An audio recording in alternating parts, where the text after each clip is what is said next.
दोस्तों, कर्ज से आजादी की शुरुआत होती है सच का सामना करने से। सबसे पहला काम जो आपको करना है कि एक डायरी या एक्सेल शीट खोलिए और हर कर्ज को साफ साफ लिखो कि आपको किसको कितना अमाउंट देना है और इंटरेस्ट रेट क्या है। आपको आपके सारे लोन जैसे home loan, car loan, education loan, unsecured loan, personal loan, credit card का लोन, इस सब में लिखना है और सबके सामने उसके इंटरेस्ट रेट भी लिखने हैं। जैसे होम लोन आपने लिया है 8.5% पर, कार लोन चल रहा है 9% पर, एजुकेशन लोन चल रहा है 10% पर, अनसिक्योर्ड लोन आपका चल रहा है 20% पर और पर्सनल लोन चल रहा है 2 से 3% महीने पर और क्रेडिट कार्ड का लोन जो बना ही आपको बर्बाद करने के लिए है वो साला चल रहा है 35% पर। अब सबसे ज्यादा इंटरेस्ट वाले लोन को हाईलाइट कर दे या सबसे ऊपर उठाकर लिख दे, क्योंकि यही साला सबसे ज्यादा तकलीफ दे रहा है। पहला तरीका है एवलेंच मेथड, यानी सबसे ज्यादा ब्याज वाले कर्ज जो आपने अपनी लिस्ट में सबसे ऊपर लिखे हैं उसे सबसे पहले चुकाएं। मतलब अगर आपकी लोन लिस्ट में 6 तरह के कर्जे हैं लेकिन उसमें सबसे ज्यादा इंटरेस्ट आप पर्सनल लोन या क्रेडिट कार्ड पर चुका रहे हैं तो सबसे पहले इस लोन को निपटाने की प्लानिंग करनी होगी। यानी लिस्ट में सबसे ऊपर वाले कर्जों को निपटाने से शुरुआत करनी होगी, फिर धीरे धीरे धीरे नीचे आना होगा। अपने कर्जे को निपटाने का दूसरा तरीका बताता हूं, स्नोबॉल मेथड। ये क्या भला है? यानी सबसे छोटे कर्ज पहले चुका दें। आपने किसी से 10,000 उधार ले रखा है, सबसे पहले उसे चुकता कर दें। इससे कॉन्फिडेंस बढ़ता है कि मैं कर्ज चुका सकता हूं और मार्केट में आपकी रेपुटेशन भी बढ़ती है कि ये इंसान कर्ज चुका रहा है। दोनों मेथड में जो आपको ठीक लगे उससे शुरुआत कर सकते हैं, लेकिन अगर मेरी पर्सनल सलाह माने तो सबसे पहले बड़े राक्षस की गर्दन मरोड़े, यानी उन कर्जों को चुकाने में खोपड़ी लगाएं जिन पर ब्याज सबसे ज्यादा चल रहा है। अब बताता हूं कर्ज से निपटने का अगला स्टेप। आपको एक बेहद सख्त और प्रैक्टिकल बजट बनाना होगा आपके लिए, जो आपके इरादों की तरह ही सख्त होना चाहिए। तुमको अपने हर खर्च को ट्रैक करना होगा कि पैसा जा कहां रहा है और सभी गैर जरूरी जो खर्चे हैं ना तुम्हारे, उन्हें तुरंत बंद करना होगा आज से और इस वीडियो को देखने के बाद से, अभी से। खर्च पर चाकू नहीं साला तलवार चलानी होगी। आपके सभी entertainment expenses, unnecessary monthly subscription कुछ समय के लिए उड़ानी होगी। सबसे ज्यादा खून पेड मोबाइल ऐप जो है ना वो एक आम आदमी का चूसते हैं और इतना धीरे धीरे स्ट्रॉ लगा के चूसते हैं कि उसे पता भी नहीं लगता। Netflix, Amazon prime, Disney Hotstar, ये 150 रुपए से लेकर 1000 रुपए हर महीने सिर्फ एंटरटेनमेंट के नाम पर फूकना बंद करना होगा। स्पॉटिफाई, यूट्यूब प्रीमियम, गाना प्लस, इन सब के पेड वर्जन अगर ले रखे हैं बंद कर दो मेरे भाई। और बहुत से ऑनलाइन लर्निंग प्लेटफॉर्म हैं जैसे अनअकैडमी, बायजूस, कई लोगों ने इनके कोर्स खरीद रखे हैं पर कोर्स छोड़ दिए, लेकिन ऑटो रिन्यूअल चल रहा है। हर महीना पैसा कट रहा है, इन्हें पता ही नहीं है। चेक करो कि कहीं ऑटो रिन्यूअल में बहुत सारी चीजें कट तो नहीं रही। अगर कट रही हैं तो तुरंत बंद करो। और कुछ महारथी तो ऐसे हैं जिन्होंने डेटिंग ऐप टिंडर का पेड वर्जन ले रखा है। भाई वाह, 500 रुपए से 2000 रुपए तक महीने का खर्च है। अरे कुछ तो शर्म करो, कर्जे में गर्दन है और भाई टिंडर पर प्रोफाइल बनाकर घूम रहा है, रिजल्ट 0 है। इसे भी अपने मोबाइल से तुरंत उड़ाना होगा। और जो गेमिंग सब्सक्रिप्शन वाले पेड ऐप आपने डाउनलोड किए हैं उन्हें भी तुरंत उड़ाओ। मेरी मान लो, गेमिंग ऐप आपको करोड़पति नहीं रोडपति बनाने के लिए बनाई जाती हैं। ये सब हटा दीजिए। बाल्टी के छोटे छोटे छेद जिससे पानी रिस रहा है बंद करने होंगे। याद रखिए कि कर्ज मुक्ति फैंसी लाइफ से नहीं, फोकस लाइफ से ही आएगी। अब सुनिए तीसरा और शानदार तरीका। आपको एक इमरजेंसी फंड बनाना होगा ताकि अचानक खर्च में फिर से कर्ज ना लेना पड़ जाए। और कुछ करो कि ना करो, मेरी एक रिक्वेस्ट जरूर मानो। बार बार चिल्ला चिल्ला के कह रहा हूं, हेल्थ इंश्योरेंस सबसे पहले करवाओ। इंश्योरेंस का मतलब है आज की तैयारी, कल के कर्ज से आजादी। देखो दोस्त, जिंदगी में 2 चीजें तय हैं, एक अनसर्टेनिटी यानी कभी भी कुछ भी हो सकता है, और दूसरा उसका खर्च, कि खर्च कितना आएगा आपके हाथ में नहीं है। आप कितनी भी प्लानिंग कर लो, एक हादसा, एक बीमारी, एक इमरजेंसी पूरी सेविंग उड़ा देगी। ईएमआई, बच्चों की फीस, घर का खर्च, सब कुछ रुक जाता है। अब सवाल यह है, क्या हम जिंदगी की अनसर्टेनिटी के लिए तैयार हैं? और अगर नहीं है तो उसका सीधा सा मतलब यह है कि हम जाने अनजाने खुद को कर्ज के जाल में ही धकेल रहे हैं। मधुकर जी की कहानी सुनाता हूं। मधुकर जी एक सामान्य मध्यम वर्गीय परिवार के आदमी, नौकरी करते थे, ईएमआई चल रही थी, बच्चों की पढ़ाई, घर का कर्ज, सब कुछ ठीक था, टनाटन जिंदगी चल रही थी। अचानक एक दिन हार्ट अटैक आया। अब हार्ट अटैक बता के तो आएगा नहीं। हॉस्पिटल में 5 दिन आईसीयू में रहना पड़ा। बिल कितना आया? 6.5 लाख का।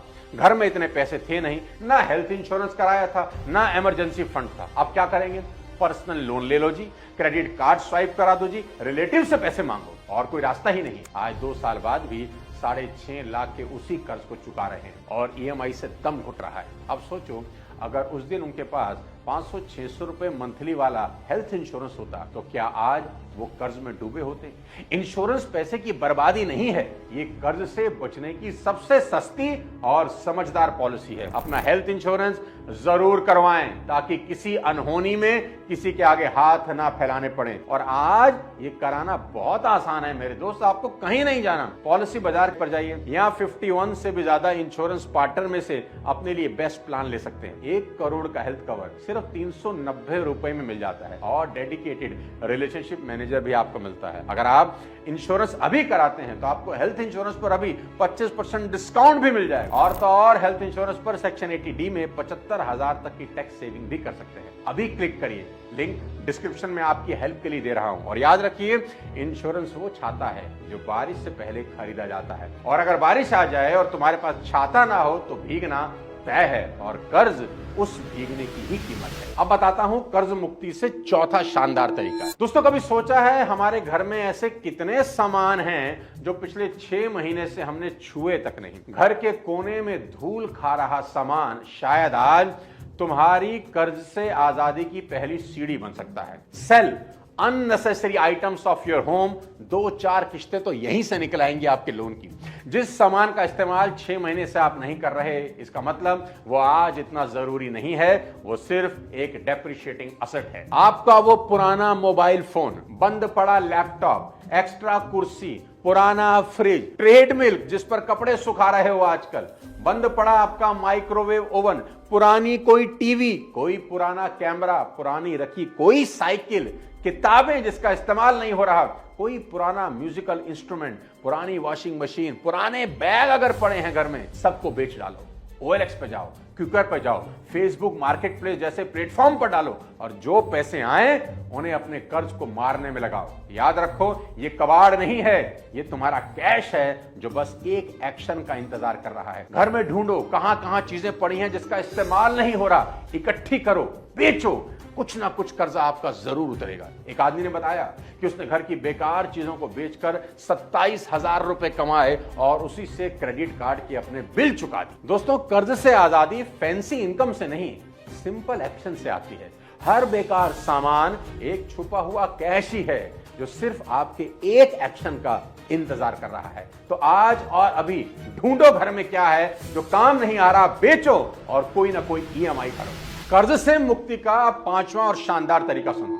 अगर हस्बैंड और वाइफ दोनों काम कर रहे हैं तो एक की सैलरी से घर चलना चाहिए और दूसरी की सैलरी सिर्फ लोन को खत्म करने में जानी चाहिए। और अगर आप अभी तक अकेले हैं तो एक एक्स्ट्रा इनकम सोर्स ढूंढो मेरे दोस्त, क्योंकि लोन को लोन से नहीं, इनकम से हराना होता है। आपको अपनी इनकम का एक और नलका खोलना होगा। और आज के सोशल मीडिया के दौर में दोस्त, बहुत तरीके हैं पार्ट टाइम में एक्स्ट्रा इनकम कमाने के, बस आपको आंखें खोलनी होगी, थोड़ी सी मेहनत करनी होगी।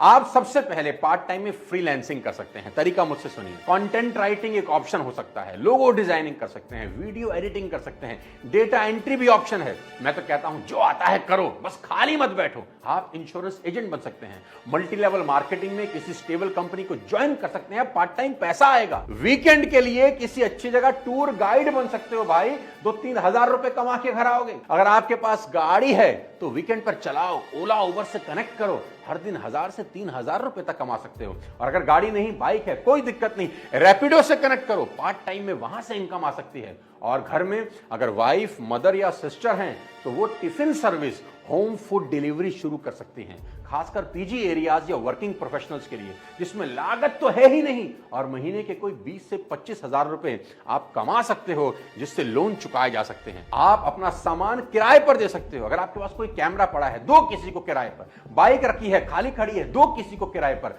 कार है किराए पर दो, प्रोजेक्टर है किराए पर दो, कोई भी टूल है किराए पर दो। जो चीजें पड़े पड़े धूल खा रही हैं वो कमाई करवा सकती हैं। और अगर आपके पास एक कमरा एक्स्ट्रा है, एक भी कमरा एक्स्ट्रा है, खाली मत छोड़ो, रेंट पर दो। पीजी कल्चर बूमिंग पर है, 3 से 7 हजार रुपए तक किराया मिल जाएगा बिना खर्च किए।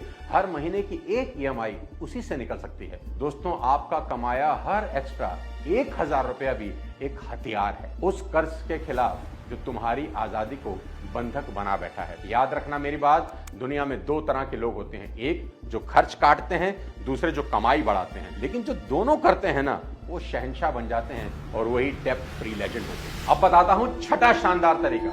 अगर कहीं से भी कभी अचानक कुछ इकट्ठा पैसा मिल जाए तो तुरंत लोन के मुंह पर मारना है। अगर कहीं से टैक्स रिफंड आ गया, कुछ भी बेचकर पैसा आ गया, ऑफिस से बोनस मिल गया, तो इस पैसे से घूमने शिमला मत चले जाना। रात को बीवी को लेकर, गर्लफ्रेंड को लेकर डिनर डेट पर एंजॉय करने मत चले जाना। अनाप शनाप का खर्च करके इस पैसे को उड़ा मत देना। इस पैसे का सिर्फ एक ही इस्तेमाल है, सबसे ऊपर वाले खर्चे के इंटरेस्ट के मुंह पर मारना और उस लोन को कम कर देना। सातवां और आखिरी तरीका जाता जाता सुन लो, बात करो, चुप मत बैठो। हाँ, बहुत इंपॉर्टेंट बात आपको बताई, बात करो, चुप मत बैठो। प्रॉब्लम क्या है, जो इंसान कर्ज ले लेता है वो अकेला साइलेंट मोड में चला जाता है, ना किसी से बात करता है, गुमसुम सा रहता है, उसको समझ ही नहीं आता कि कर्ज कैसे चुकेगा। दोस्त, ये कभी मत करना, मेरी बात मान के रखो। आपको बात करनी है, किससे बात करनी है? सभी लोगों से जिनसे कर्जा ले रखा है। इसे लोन रिस्ट्रक्टिंग या इंटरेस्ट नेगोशिएशन भी कहते हैं। जब कर्ज सर के ऊपर चढ़ने लगे, ईएमआई देना मुश्किल हो जाए, तो भागने की जरूरत नहीं, बैंक से बात करने की जरूरत है। क्योंकि याद रखना, बैंक कोई दुश्मन नहीं होता, वो तुम्हारे रीपेमेंट से ही कमा रहा है। इसलिए अगर तुम जेन्युइन परेशानी में हो तो वो सुनने को तैयार है। तो करें क्या, मैं बताता हूं। अगर ईएमआई आपको भारी लग रही है तो बैंक में जाकर उसका टेन्योर बढ़वा सकते हो, यानी 3 साल के लिए 4 साल कर लो, यानी ईएमआई थोड़ी सी कम हो जाए और आपको थोड़ा रिलैक्सेशन मिल जाए। और अगर आपके पास कहीं से एक मुश्त पैसा आया, इकट्ठा पैसा आ गया कहीं से भी, तो लोन सेटलमेंट की बात करो। कई बार बैंक इंटरेस्ट वेव कर देता है। क्रेडिट कार्ड पे लेट चार्जेस लग रहे हैं तो क्या करो, नेगोशिएशन करो, उसको रिमूव करवाओ। अपने लोन ऑफिसर को एक ईमानदार लेटर या ईमेल लिखो, यार अपनी करंट हालात एक्सप्लेन करो, अपने इनकम प्रूफ लगाओ, रिक्वेस्ट डालो, ये दिखाओ कि आप डिफॉल्ट नहीं करना चाहते, आप सोल्यूशन चाहते हो। सच तो यह है कि 10 में से 7 लोग डर के कारण बैंक से बात ही नहीं करते और वही डर उन्हें कर्ज की दलदल में और गहराई तक धकेल देता है। लेकिन जो खड़ा होता है ना, सवाल करता है, ईमानदारी से बात करता है, बैंक उसकी बात सुनता है। क्योंकि बैंक को भी अपना पैसा वापस चाहिए और वो चाहता है कि आप सरवाइव करो, ना कि सिंक करो। इसलिए बात करो मेरे दोस्त, चुप मत बैठो। अपनी प्रॉब्लम दोस्तों से शेयर करो, बैंक से शेयर करो, चुपचाप अकेले मत बैठो। डिप्रेशन का सबसे बड़ा कारण है। और कर्ज कोई श्राप नहीं है, ये सिर्फ एक फेस है और आप उस फेस से बाहर निकल सकते हो। और इस वीडियो को अपने उस दोस्त तक जरूर पहुंचाओ जो कर्ज में है और रो रहा है। क्योंकि जो आदमी कर्ज के दलदल में फंसा होता है ना, उसे साला कुछ समझ ही नहीं आता और लोग कभी कभी गलत कदम भी उठा लेते हैं। ये एक वीडियो कई सुसाइड रोक सकता है। कर्ज को हराने के लिए सबसे पहले खुद पर विश्वास करना होगा। अगली बार जब कोई ईएमआई का फोन आए, कोई तकादे के लिए फोन करे, तो डरना नहीं, मुस्कुराना है। क्योंकि तुम एक युद्ध में हो यार, और आखिरी में जीत तुम्हारी होगी। अगले किसी और शानदार वीडियो के साथ जल्द आपसे मुलाकात करता हूं। तब तक अपने स्वास्थ्य का ध्यान रखें और ये